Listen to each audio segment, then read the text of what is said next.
So hello everyone, welcome back to the बातें तो बनती है विद अनेस्टो। तो आज हमारे सेट पे यश गौरखेड़ जी आए हुए हैं, तो हम उनका स्वागत करते हैं शो में। तो यश जी, आपका स्वागत है। Thank you so much.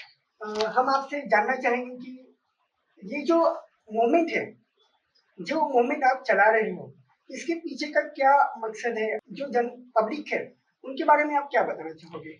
ये जो जन बदलाव अभियान है, ये इसका एक ही मोटो है कि आप देखते हैं कि ये जो देश जैसा जब बना है, आप देश का जब इतिहास देखते हैं और संविधान जब बना है, तो उसमें रिप्रेजेंटेशन जो एक आर्टिकल डाला गया है बाबा साहेब ने, रिप्रेजेंटेशन ऑफ पीपल्स एक्ट 1951 में, तो उसमें ये दिया गया है कि कैसे नेताओं को जितने अधिकार दिए गए हैं उससे बड़े अधिकार है वोटर के पास। और जब रिप्रेजेंटेशन की जब बारी आती है, तो आज आप देखिए कि सबसे बड़ी पॉपुलेशन इस देश की 60-65% वो युवाओं की है। और युवाओं के लिए पॉलिसीज कौन बना रहा है? वो 60 से 70 साल का एक नेता बना रहा है, जो अपने आखिरी के पड़ाव में है। और युवाओं को किस तरीके से राजनीति में लाया जाए, उनको कैसे काबिल युवाओं को हैंड होल्डिंग सपोर्ट देके उनको आगे बढ़ाया जाए, इसी के लिए एक जन बदलाव मूवमेंट है। ये कोई बदलाव वाला मूवमेंट नहीं है, इसका आप इसके नाम में ही इसका अर्थ छुपा हुआ है, वो है जन बदलाव। जन मतलब जनता और बदलाव मतलब चेंज। तो जब तक जनता चेंज नहीं होती, जब तक ये वोटर चेंज नहीं होता, जब तक वो जो युवा है, वो जो काबिल युवा है, वो चुनावी राजनीति में नहीं आके, चाहे वो आप एमएलए का इलेक्शन बोलिए, चाहे वो संसद बोलिए, जब तक ये काबिल युवा वहां पे नहीं जाएगा, तब तक जो एक्चुअल हम लोग जो चेंज चाह रहे हैं वो नहीं आएगा। इसीलिए ये जन बदलाव अभियान का हम लोग ये जो जन जागृति अभियान चला रहे हैं, वो समाज में ऐसे काबिल युवा है हमारे, उन लोगों को एकत्रित कर रहे हैं जो आज कहीं ना कहीं बिखरे हुए हैं। इसीलिए ये मूवमेंट हम लोग चला रहे हैं पिछले 1 साल से। मैं जानना चाहूंगा कि इसकी शुरुआत कब से हुई, किस समय से आपने शुरुआत की? इसकी शुरुआत ऐसे नहीं बोलेंगे कि मतलब मैंने खुद नहीं किया। हम लोग एक सोशल मूवमेंट हम लोग रन करते थे, करते हैं। और ये करते करते क्या क्या है कि हम लोग जब एजुकेशन के ऊपर जब हमने काम किया, तो हमारे समाज में मतलब जब मैं समाज बोलता हूँ तो कोई एक जाति या किसी धर्म की मैं बात नहीं करता, मैं सिटीजन्स की बात करता हूँ, मैं सोसाइटी की बात करता हूँ। तो समाज में आप जब देखते हो कि एक निम्न जाति के लोग गरीबी में जूझे हुए हैं, रोड पे वो लोग भीख मांग रहे हैं, हम लोग क्या करते थे कि हम लोग वो बच्चों को पकड़ते थे कि आप ये सब क्यों कर रहे हो, उनको रिहैबिलिटेशन में हम लोग डालते थे सेंटर्स में। बट बाद में समझ में आता था कि ये इसका हल नहीं है, ये एक शॉर्टकट है। तो हमने ना इसके ऊपर रिसर्च करना काफ़ी शुरू किया, और बाद में समझ में आया कि ये जो एक ट्राइब है, जो आज एक वीजेएनटी में आती है, ये जो ट्राइब है ये बहुत ही गरीब है और ये उनका पेशा था। तो कहीं ना कहीं सरकार जो है ये विफल रही है इनके जीवन को बदलने के लिए।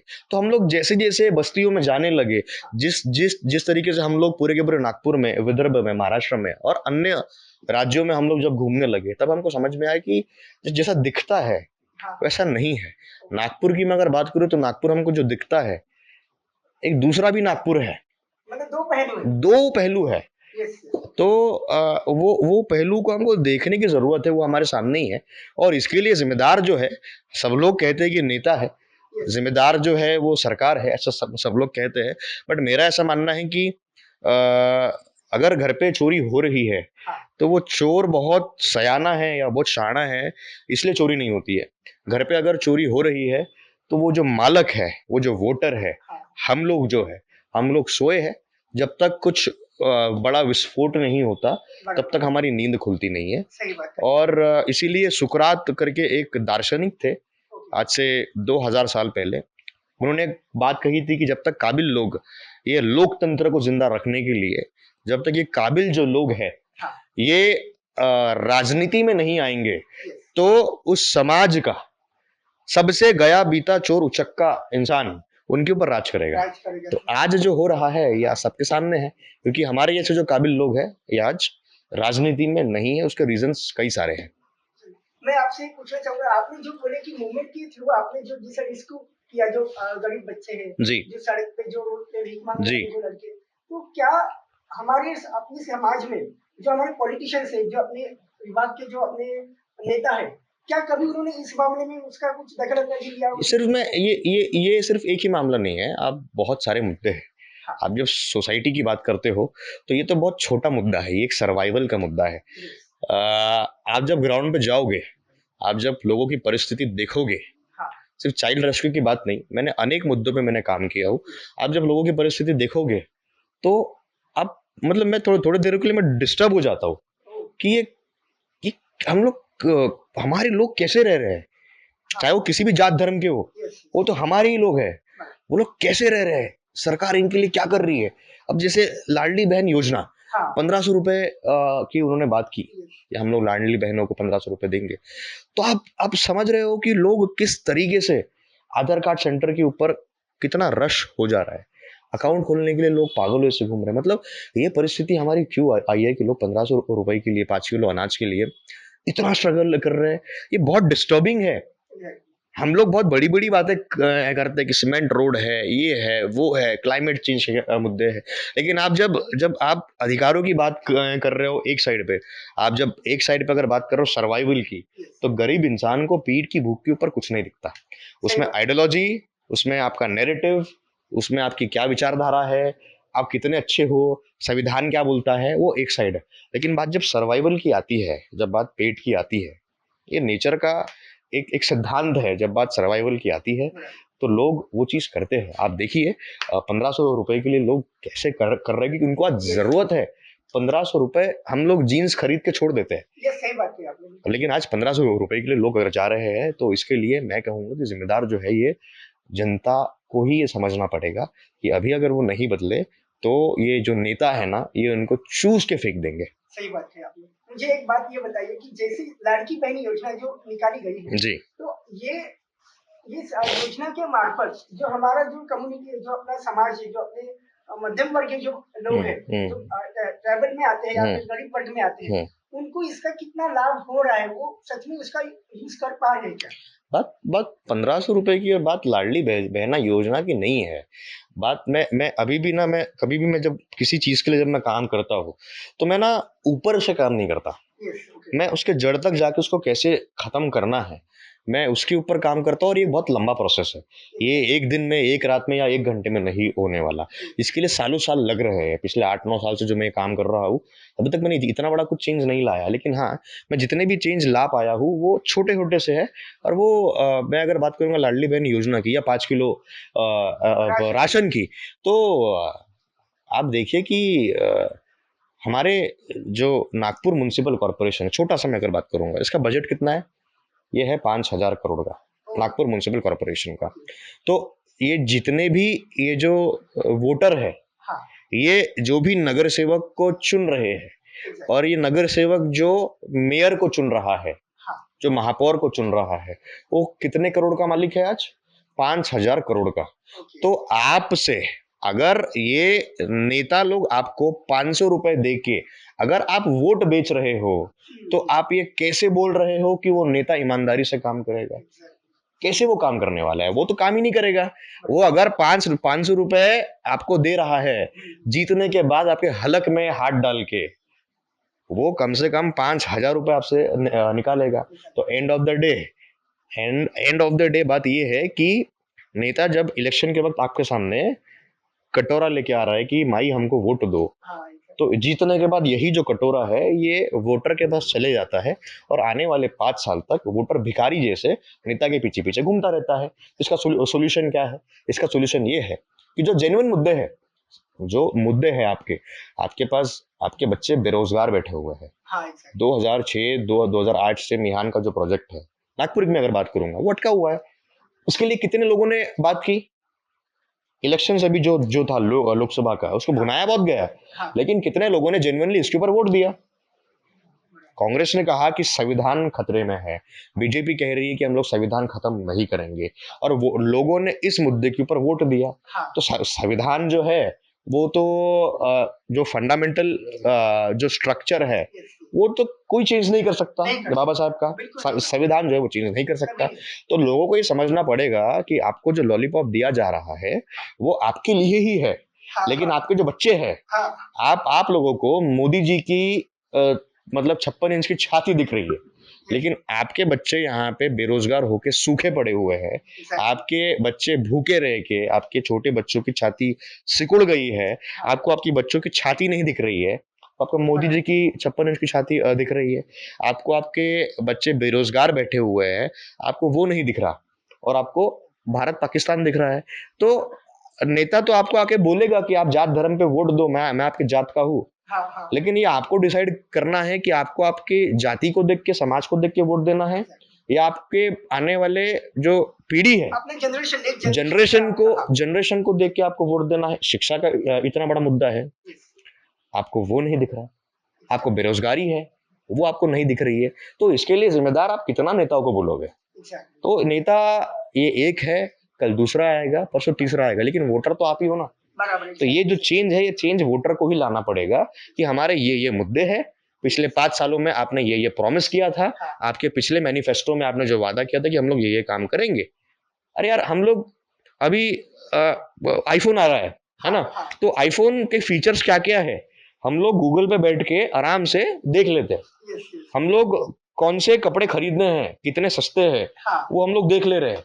मिंत्रा पे इजी आ रहा है या फ्लिपकार्ट पे है इजी, वो हम लोग चेक कर ले रहे हैं। लेकिन जो नेता है, जो हमारी, हम लोग जो सुबह उठ रहे हैं तो रात के सोने तक का हर एक चीज वो डिसाइड कर रहा है वहां पे बैठ के। पेट्रोल के प्राइस रहो, दूध के प्राइस रहो, आपके बच्चों की स्कूल की फीस रहो, आप कौन से रोड पे चल रहे हो, आप क्या खा रहे हो, ये कौन डिसाइड कर रहा है? ये तो देश की पॉलिटिक्स कर रही है डिसाइड। तो आपको, अगर आप ये चीज पर ध्यान नहीं दोगे, तो ये जो लोग बोल रहे हैं ना कि गरीब लोगों का सिर्फ नुकसान हो रहा है, नहीं।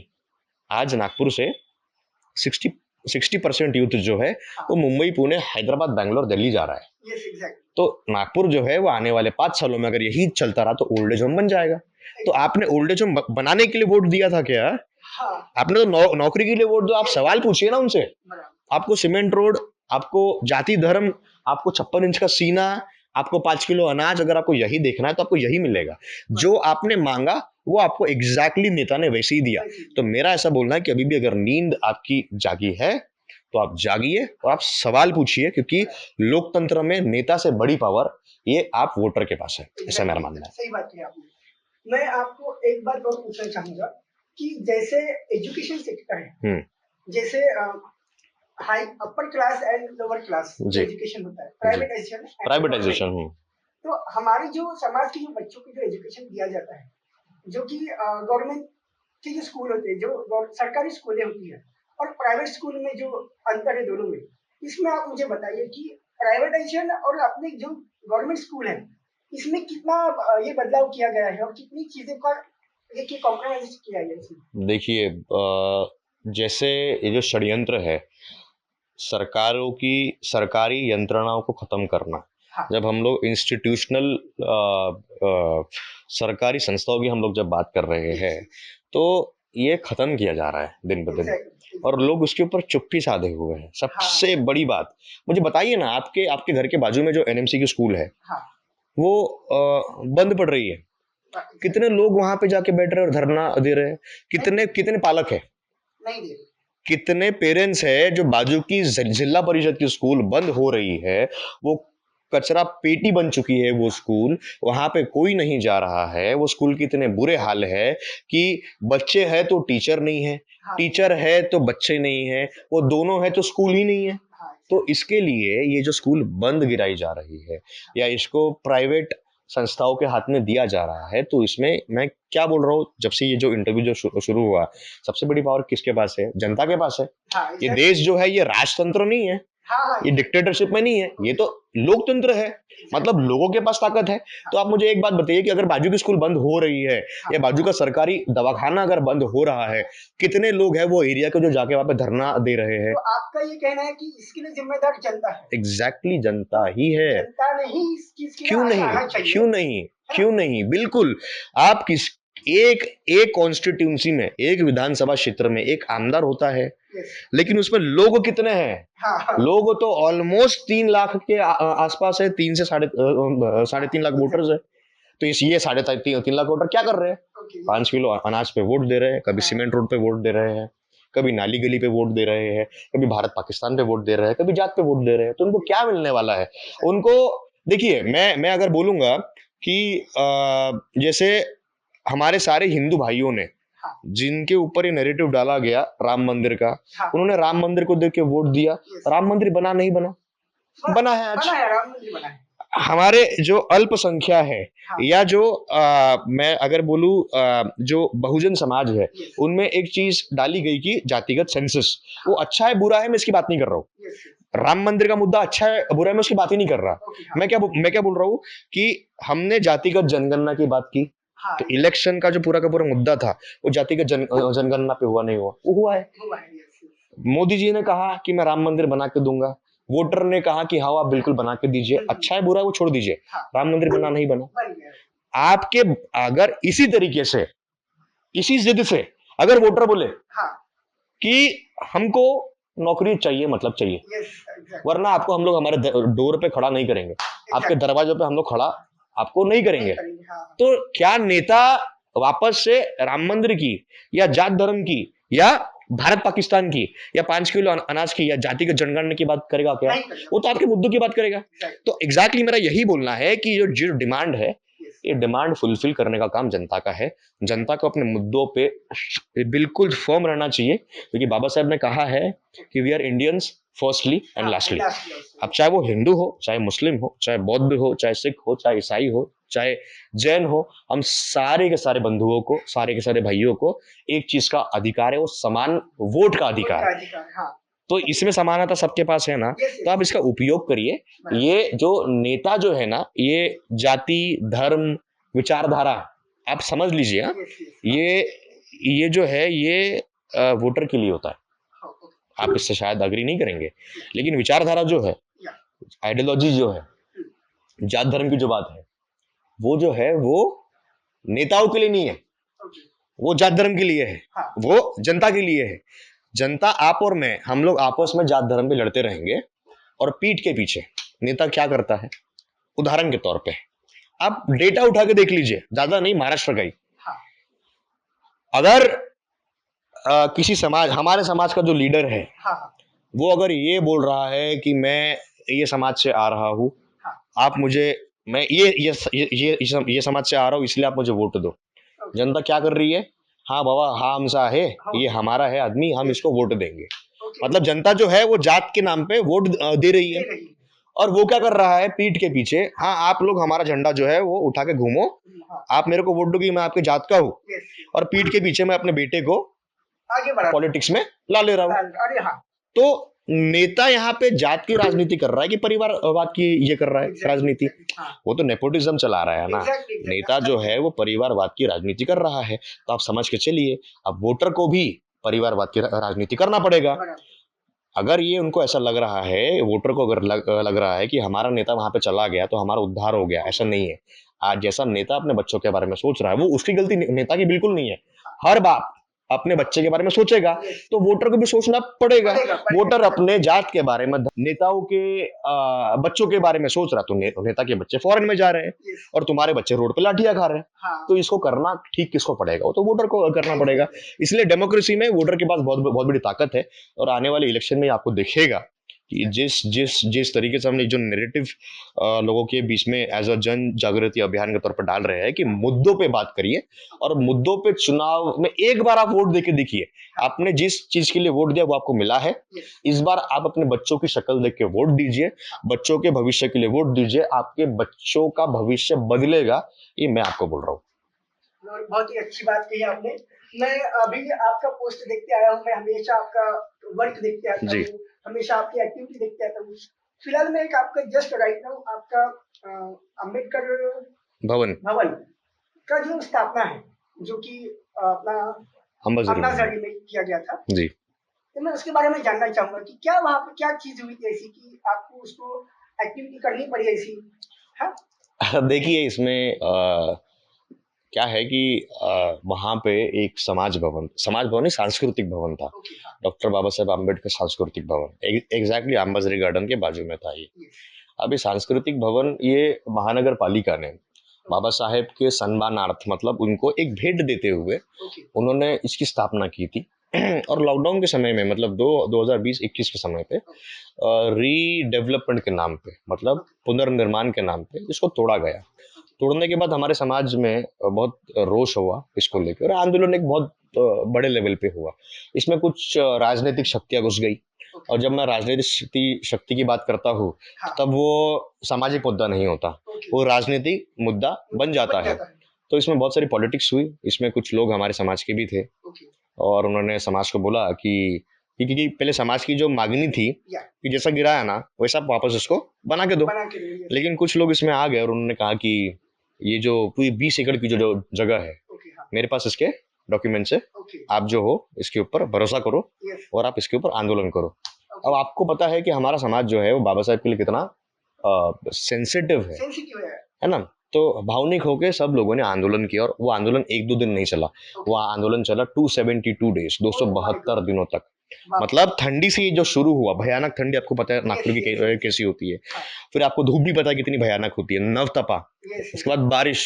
ये 3 सीज़न लोग वहाँ पे बैठे और महिलाएँ वहाँ पे बैठी, मतलब गरीब महिलाएँ। इतना समय वो वहां तक हाँ, खड़े रहे बैठे ये सिर्फ़ डॉक्यूमेंट के बेस पे कि मेरे पास डॉक्यूमेंट्स है, है अब आप जो है सिर्फ़ भवन की माँग मत करो, ओके आप जो है वो अम पूरी की पूरी 20 एकड़ की दावा है हाँ हमारा, तो हम लोग लेके रहेंगे। ओके ओके तो ये मैटर जो है ये बस चलते गया चलते गया चलते गया ओके और देवेंद्र जी फडणवीस स्पॉट पे आए और उन्होंने यस कहा कि मैं इसको वापस बना के दूंगा। ओके लेकिन समाज की महिलाओं का सब बोलना था कि जब तक वो बनेगा नहीं तब तक हम हाँ लोग यहाँ से जाएंगे नहीं, हमको आपके ऊपर भरोसा नहीं है। ओके ओके फिर भी कुछ लोग मिल गए और उन्होंने ये आंदोलन को पीछे खींच लिया और समाज को वो लोग ऐसे बोलते रहे कि ये 20 एकड़ की जगह के लिए हम लोग आंदोलन कर रहे हैं। लेकिन जब डायलॉग करते थे कलेक्टर हाँ के साथ या देवेंद्र फडणवीस जी के साथ, ओके तो वो बात करते थे कि ये जो कॉन्ट्रैक्ट है यस ये कैंसिल होना चाहिए बस। ओके समाज को यहाँ पे मैं बोला कि आप 20 एकड़ की मांगनी करो, 20 हाँ एकड़ के डॉक्यूमेंट्स हमारे पास है। ओके हाँ और यहाँ जाके वो लोग क्या करते थे कि ये जो कॉन्ट्रैक्ट है इसको रद्द करो। ओके और इनके समिति के कुछ जो लोग थे उन्होंने मुझे बताया कि मतलब मुझे ही नहीं, उन्होंने समाज को बताया करके कि ये लोग 20 करोड़ रुपए की बात कर रहे थे ओके कि आप हमको 20 करोड़ दो तो ये हाँ आपका ये टेंडर है ये हम लोग चलने देंगे वरना इसको कैंसिल करवाओ करके। ओके तो ये हमको समझ में जब आया, हम लोगों ने बहुत बात करने की उनसे कोशिश की कि ऐसा नहीं होना चाहिए। बाबा साहब की ज़मीन है, हम लोग भावनिक है, हमको 20 एकड़ की ज़मीन चाहिए। बट हमने किसके बेस के ऊपर बात किया था? हमने तो आपके बोलने पे बात किया था ना हाँ कि आपके पास 20 एकड़ के डॉक्यूमेंट्स है। डॉक्यूमेंट्स है हाँ अब वो बोल रहे हैं कि मैं क्यों दूँ डॉक्यूमेंट्स? क्या वो डॉक्यूमेंट्स अभी मतलब लीगल लेवल पे वो कायदेशीर थे कि जो डॉक्यूमेंट वो उन्होंने बताया गया डॉक्यूमेंट ही, था उनके पास जो डॉक्यूमेंट्स है वो डॉक्यूमेंट्स मेरे पास भी है। ओके और कलेक्टर भी आप जैसे भी हंस रहे तो कलेक्टर भी ऐसे हंस रहे थे हाँ हाँ और वो बहुत हमको खराब लगा क्योंकि हाँ समाज जो है वहाँ पे 272 दिन तक बैठा। हाँ हाँ और ये निंदनीय है। मैंने क्या कहा थोड़ी देर पहले हाँ कि हम लोग नेताओं को हमारे सर पे बिठा देते हैं हाँ यस और बाद में भुगतान हमको करना यस पड़ता यस है। हाँ वही यहाँ पे हुआ, हमको जब रियलिटी पता चली तो आज आज भी वो इंसान ऐसा बोल रहा है कि मेरे पास डॉक्यूमेंट है और मैं मैं जानना डॉक्यूमेंट। चाहूंगा कि इस डॉक्यूमेंट का जो आपको दिलासा देने वाले जो जो भी शख्स है हाँ, क्या मैं नाम जानना चाहूंगा वो उनका हमारी समाज बांधव है। 2 दिन पहले समाज की महिला इतनी फ्रस्ट्रेट हो गई कि ओके वो उनको 2 साल से उनको डॉक्यूमेंट मांग रहे थे कि ओके सर आप डॉक्यूमेंट दो, हमको 272 दिन बैठने की ज़रूरत नहीं है। एग्जैक्टली बाबा साहब की ज़मीन है, हाँ सरकार ही देगी उसको। तो हम लोग एग्जैक्टली लड़ते हैं ना सरकार बराबर से, एग्जैक्टली सरकार से हम लोग लड़ते हैं, आप डॉक्यूमेंट तो दो। बट उनका ये था कि आप अज्ञानी हो, ओके समाज के लोग शिक्षित नहीं हैं, आपको ओके डॉक्यूमेंट समझते नहीं हैं, आप लोग ये हो, आप कॉन्ट्रैक्टर के आदमी हो। तो ओके और उनका एक शब्द था, उनकी उनके जो समिति थी उनके महिलाओं ने, ये जो महिलाएं थी बेचारी गरीब महिला जो हाँ वहाँ पे बाबा साहेब के लिए 272 दिन तक वहाँ पे बैठी, ये महिलाओं को जब बोला जा रहा है कि आप की कीमत 1000 रुपये है, आप ओ 1000 रुपये में मिलते हो, ओ तो इसमें एक्सेप्टेबल नहीं है ये चीज़। बिल्कुल आपने नहीं समाज को बिल्कुल कहा, बिल्कुल नहीं आपने समाज को बोला कि यस 272 दिन आंदोलन करो, मेरे हाँ पास डॉक्यूमेंट्स है।